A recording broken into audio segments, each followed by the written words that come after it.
que le luxe, c'est quelque chose auquel on ne devrait pas renoncer, à quoi on ne devrait jamais renoncer sous quelque prétexte quelconque, même pas celui du progrès ou de la révolution, etc. Ils les enferment dans un univers sinistre et on veut simplement leur dire, mais autre chose a été, c'était ça, est, serait, c'était ça ce que j'ai appelé l'utopie communiste d'Empédocle.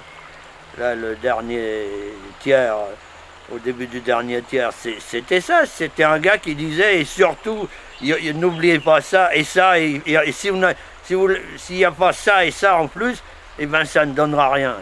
C'est exactement ce que toutes les tentatives socialistes ont été jusqu'à présent.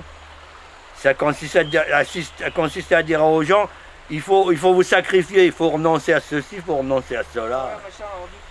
Et maintenant, c'est encore pire, on leur dit, pour être heureux, renoncer à avoir de l'eau potable, renoncer à avoir de l'air, renoncer à avoir du temps, renoncer à avoir du silence. Et vous vivez dans le meilleur des mondes possibles. Il n'est pas merveilleux, on le reconnaît maintenant, parce que quand même, il n'y a pas que Tchernobyl et tout le bordel. Mais enfin, de toute façon, c'est mieux que ce que ça pourrait être et que ce que ça n'a jamais été. Alors ça, c'est le mensonge suprême. C'était bien contre ça que s'est révolté Benjamin au début, quand il disait à tous ses petits copains socialistes et communistes, la révolution, c'est pas la fuite en avant vers le progrès, c'est le saut du tigre dans ce qui est passé. Et bon, ben voilà. Et Melchior, Et nous, notre luxe, ce que tu dis, c'est tout simplement parce qu'on n'a rien à perdre. Moi, je fais pas de carrière, j'en ai jamais fait, mais à mon âge, même si j'avais essayé d'en faire une, j'en fais plus. Donc, je me permets de faire des trucs que personne ne ferait, parce que c'est l'histoire que raconte le Buñuel dans son autobiographie.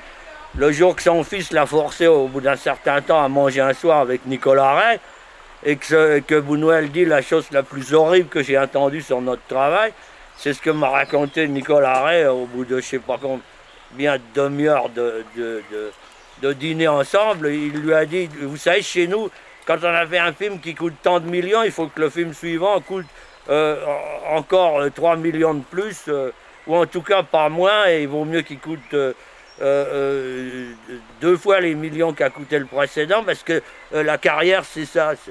Voilà. Et nous, évidemment, on fait le contraire. On a toujours fait, hein, on fait une super production comme Moïse et Aaron, et avant, on a fait Leçon d'histoire, qui est un film tourné pour 65 000 marques et après on fait Fortini Cani. en 16 mm, bon, et tout ça. Et après Moïse et Aaron, on fait un autre film 16 mm sur un seul bonhomme qui s'appelle Fortini. Alors ça, c'est un luxe, en effet. Et puis on se permet de faire un film de 7 minutes après, avant de faire le Kafka, où on tourne 11 semaines et où on grille 17 000 mètres de pellicule.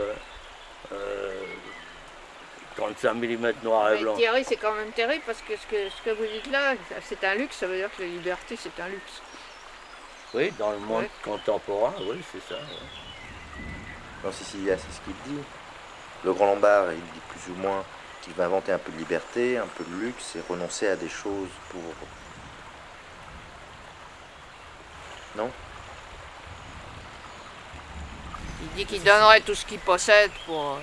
Ça va loin parce que c'est une sorte de coulac. Il dit je donnerais mes terres, mon cheval et tout pour participer à la communauté humaine. Bon, sur ces belles paroles, je trouve il faut y aller. Et votre linge. Voilà, il reste mon linge. Ouais, Ah, si. Toi, Écoutez, n'importe quelle femme qui fait de la lessive, laisse sa lessive dehors. S'il pleut, ça sèche ensuite. Allez, hop. On va passer sa vie à mettre le linge dehors, le rentrer, le remettre, le rentrer. Hein? Viens. Je suis sûr que ce linge est sec. Déjà sec, hein? Toi, t'es un bon. Oh. C'est sec. Absolument sec. Les draps sont secs.